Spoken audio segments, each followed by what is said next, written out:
What is up, Flick fans, Quentin Tarantino fans, and welcome back to my channel. As promised, I am back with another tier list, and today we're talking Quentin Tarantino and the Tarantino T-List. It's a lot of T's, but I am super excited to make this video and show you guys how I feel about this director as a whole, because even though we got to talk about Once Upon a Time in Hollywood in a pretty good amount of detail, I get to talk about it even more today and showcase all of the movies that I got to go back and watch over the last 2 weeks. If you guys have been following me on Letterboxd, I've been logging those, updating my thoughts, feeling a bit differently than I used to feel about certain films. And certain people ask me, Austin, why are you doing a tier list? Why can't you just do a ranking video? I think that would be better. Well, I appreciate you guys recommending that because it gave me a really good idea. At the end of this, once I have put each individual movie on its specific tier, I will put the movies in order from my favorite to my least favorite and give you guys my official top 10 list. I need your comments down below. What are your tiers? Which movies are your favorite? Let's stop talking and get into this right now. And let's start with the movie that I watched more recently, yesterday actually, and that is Death Proof. Now, I remember watching Death Proof in 2007. I was super young back then and it scarred my young brain, but I do remember enjoying it. But since the movie came out, I've been hearing over and over and over that it is Tarantino's worst movie and it's awful and doesn't hold up. And then you hear from other people that, you know what, it's actually kind of underrated, it's really good. And I watched it and I kind of agree with the second group of people. I enjoyed Death Proof. Now, is it a great movie? No. Does it really compare to a lot of other Tarantino films? Not necessarily. Is it too over-stylistic for me? Kind of. I really enjoyed Kurt Russell's performance. He is magnificent in this film, but it feels too simple of a premise to stretch out for 2 hours. It is a shorter Tarantino movie. If it would have went his normal runtime, I would have probably liked it a lot less, but it's still a premise that doesn't really feel like it fits the runtime, and it's so over-stylistic. Like I said, some people are going to get a lot of enjoyment out of the throwback visual style and the glitching out of certain shots and the audible cues, and that's going to work for a lot of people. But for me, it just felt so off-putting, and especially the story that you're trying to tell. I get it's a good old revenge thriller, and Kurt Russell's character is extremely over the top, and it is an entertaining movie that I personally had fun with, but I can't say it's really any more than that. I wanted this to be a magnificent film that capitalizes on the fact that it's over the top with its violence and its visual style. It did not do that, but it was still good. Even Tarantino's one of his worst movies, I don't want to spoil myself just yet, but it's still, for me, a good movie, and that is why I'm going to put Death Proof on the good tier. What can I say? You're a Tarantino fanboy, Austin. Well, here's the funny thing about Tarantino is he's not normally the director that I choose when I'm talking about my favorite ones working right now. I'm a big Nolan fan. I'm a big Denis Villeneuve fan. I'm a big Damien Chazelle fan. But Tarantino is one that I'm like, oh yeah, by the way, Tarantino, I forgot about him, but I shouldn't say that because, in my opinion, he's never made an awful movie. He's never made a bad movie.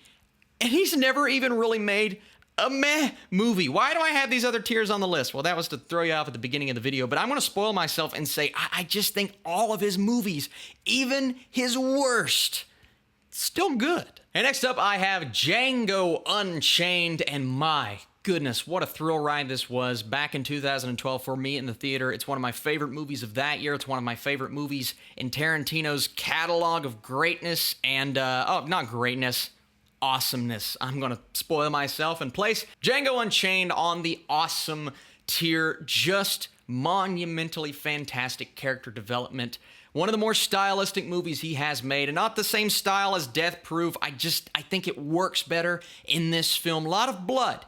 Probably the bloodiest Tarantino movie. A lot of gun violence and action, and it just feels like a classic Western with all of these satirical, over-the-top, humorous jokes thrown in there because, of course, it's Tarantino and his style. It works so well. Listen, if you're a fan of Westerns, I think you're going to love this movie. If you're a fan of Tarantino, he captures all of his magic in here, and the characters, the dialogue in this film, some of the best out of all of his films, in my opinion. I'm actually one that likes Django more than most people that I see when I see their Tarantino list. Django sometimes is on the bottom or close to the bottom. And while I completely understand because all of his movies are great, it's just where you place them, right? It's hard to do that when your resume is so good. But I see that and I'm just like, Django, for me, it impacted me so much, and I thought the writing was so good for the characters. Yes, there are a lot of things in there that may offend certain groups of people nowadays, but you just have to accept that as something that happened during the time period, and just accept the fact that that's Tarantino's style.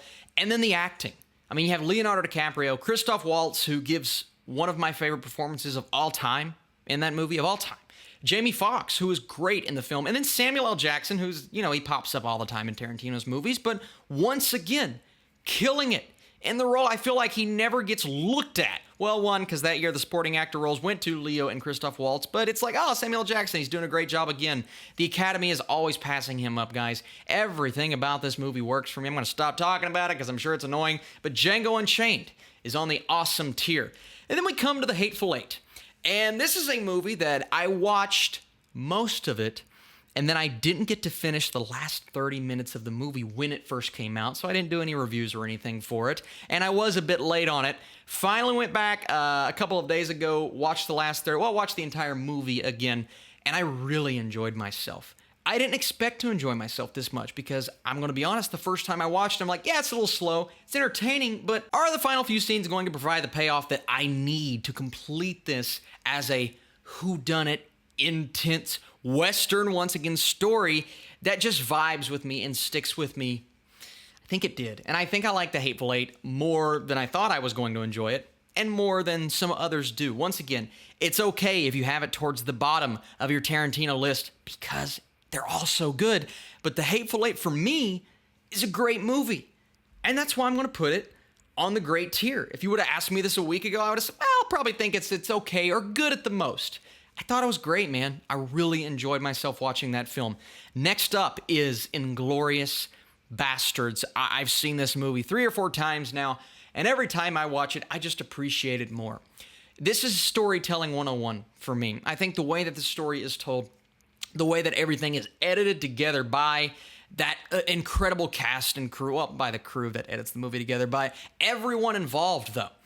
It's just something that you didn't see anything else like that year, and you haven't really seen anything else like it since. The fact that they can take a true story, kind of like what they did in Once Upon a Time in Hollywood, except go so much more over the top with it, and the way this film ends is still one of the craziest, most, at the time, unexpected, but now expected because it's Quentin Tarantino, things I have ever seen in a movie. It's so over the top. We come back to Christoph Waltz, who just kills it once again in this film. He's just as good in this movie as he is in Django. A lot of people would say he's better in this movie. It's very close for me because both performances, one evil, one good, they're both magnificent. And then Brad Pitt, man. Brad Pitt in this movie is at the top of his game.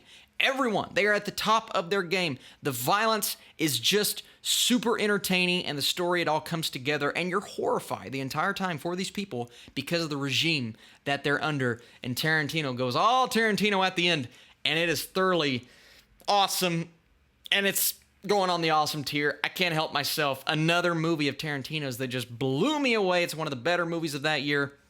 And then we come to Jackie Brown. Now, Jackie Brown is a Tarantino film that, most people would look at and say, well, it doesn't quite reach the heights for me as his other films. I agree. It doesn't quite get there. But for me, I still think it's a good movie. I think a lot of it has to do with the fact that it followed Pulp Fiction, which is one of the greatest movies, we'll get to that one. We'll talk about it later. But Jackie Brown, it takes that unconventional narrative nature, it applies it to that, but it's a much more simplistic, and it's a story that relies a lot more on dialogue than excitement, with a really good cast, and I found myself really enjoying it. Now, I don't like it as much as his other movies, except for maybe 1 or 2, so I'm going to place it on the good tier, but Jackie Brown is still a good movie. I really enjoy that film. It's great writing combined with great filmmaking, and one that has a lot of entertainment value just from the dialogue alone, and that's impressive. I think when people look at Tarantino's films that aren't as good as his other movies, they say, oh, that means they're horrible. For me, it doesn't mean that. For you, it may, and he is a very self-indulgent filmmaker who does exactly what he wants to do, and it feels like he just consistently gets away with that. I'm okay with it. I think it works for the stories that he's telling. Some people aren't okay with it. If you're not okay with that or the length of his movies, I don't think you're going to like these as much as me. But Jackie Brown's just another one that thoroughly works for me. And then we come to Kill Bill Volume 1. Kill Bill Volume 1 is just a great experience for me. I love going back and revisiting this franchise. Now, this is a hard thing to do because the Kill Bill movies, for me, Tarantino looks at them as one film because it was originally supposed to be one movie. They just separated them to save audiences from sitting through a 4-hour movie, and I'm okay with that, but then again, I would have liked... I've still not seen the one cut of both movies combined. I want to see that really bad because I feel like it's just going to enhance the movie as a whole to me. So I am going to start out putting Kill Bill Volume 1 on the awesome tier, because I think it's an awesome movie, and then I'm going to put Kill Bill Volume 2 on the great tier. Now, Austin, why are you doing that? I prefer Volume 1 over Volume 2. I know a lot of people that prefer Volume 2 over Volume 1. And by the way, I just separated these by like 2 percentages on my scale, right? I have one, I believe, at like an 86 and the one at an 84. And because of that, it rounds one up to a 90, so I'm going to put that on the awesome tier. It rounds one down to an 80, so I'm going to put that on the great tier. But I still believe they're both great movies. I just think Volume 1 captures this entertaining samurai-esque storyline a bit better than Volume 2 does. Now, Volume 2 is not more of a Western, it still has those elements, but it starts hitting on those. It's knocking on that Western door when Tarantino probably had Django Unchained in his head like, maybe I should go full Western in a movie in the future. And then we got that, Hateful Eight. But that movie started to hit on those vibes. I just think Volume 2 has a bit more in it that was not, I'm not going to say unneeded, but more unnecessary to the overall story than Volume 1 had in it. I guess what I mean to say is there's more filler in Volume 2, and I was more entertained watching these back to back. I thought Volume 1 was a bit more crisp, more concrete. It got to the point faster, and the action, man, especially those scenes, the visuals of this film alone, they're revolutionary. I love them so much. And then you get to Volume 2, and there is still that, but in the midst of all of that, there is more Bill, which I enjoyed, but there are just scenes where I'm like, yeah, that could have been shorter, that could have been shorter, regardless. I think Kill Bill as a whole is a magnificent achievement, only one that I think Tarantino could pull off. It shed new light on Uma Thurman, the side characters in here, the side players, the people that she takes down, the fact that it takes time to flesh out each one of their storylines. It includes animation, it includes black and white, it's so stylistic, but it captures all of these things in an incredible light.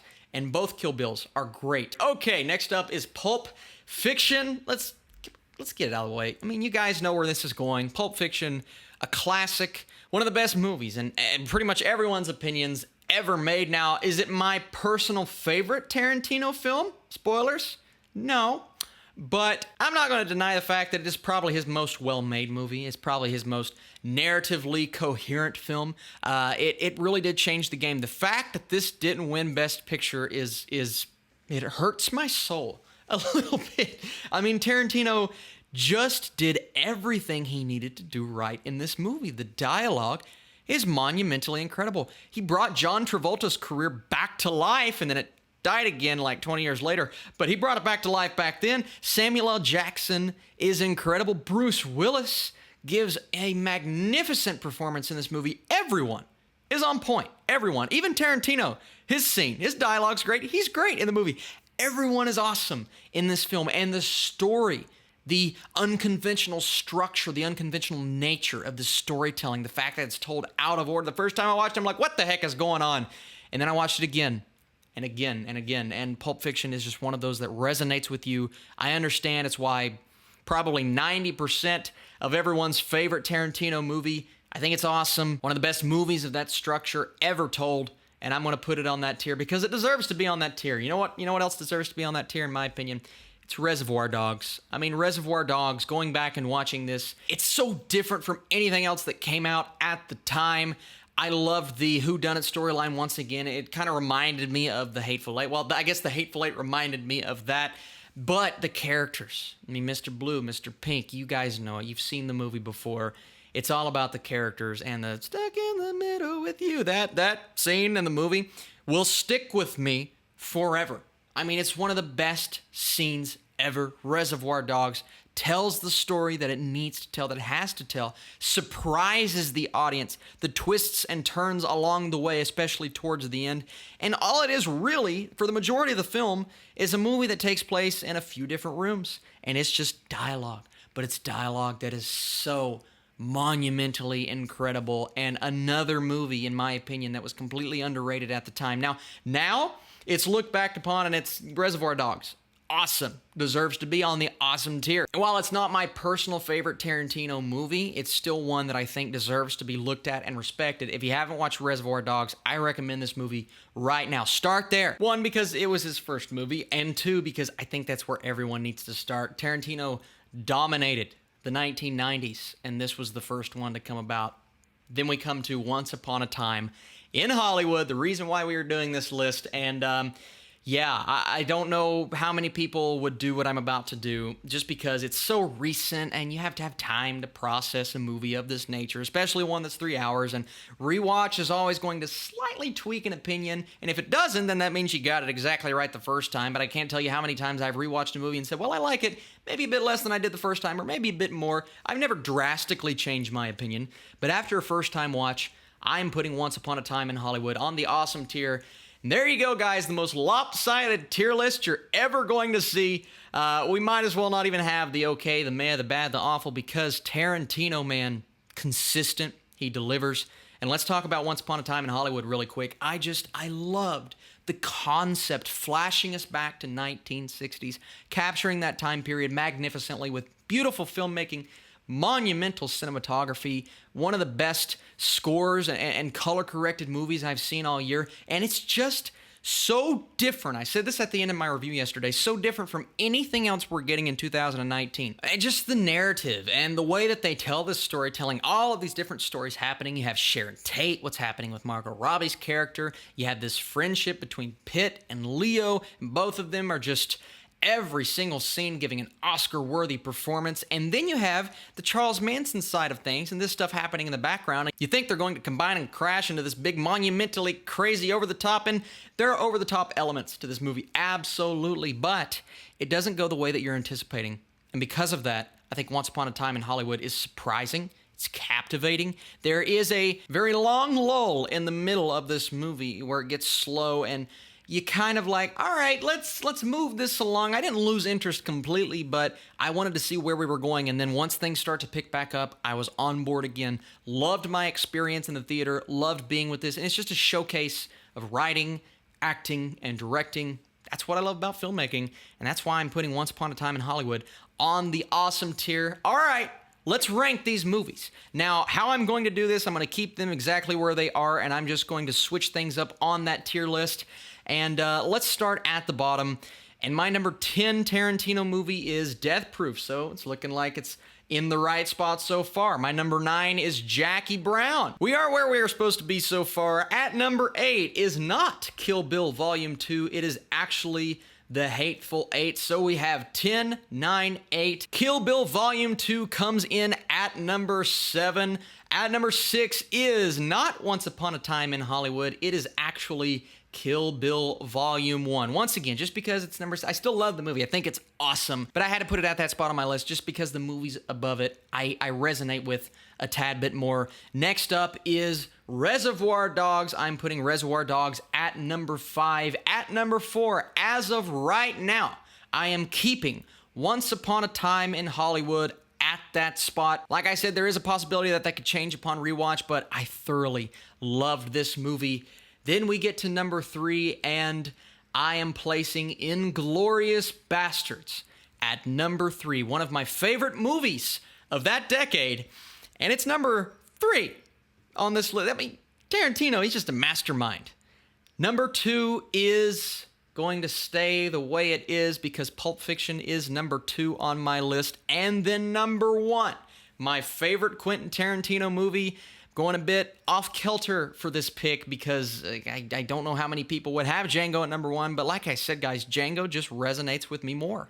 It is the cream of the crop, just barely I barely like it more than Pulp Fiction, and I honestly barely like it more than Inglourious Basterds. Those three, they were fighting really hard. I switched them multiple times, but at the end of the day, this is my list. I'm going to stick to it as of now, and Django Unchained is my favorite Quentin Tarantino movie. I appreciate you guys watching this video a bit longer than these normally are, but I had to talk about some monumental films and describe my thoughts. You guys are truly the absolute best. Be on the lookout because later today, Fantastic Four fan cast video coming your way, and then Sunday morning, my favorite movie from every single year I have been alive. I am more than excited to talk about that, share that video with you. In honor of my birthday, that was a few weeks back. I'm a little late on it, but I appreciate you guys watching. You're the absolute best, and I'll talk to you very soon.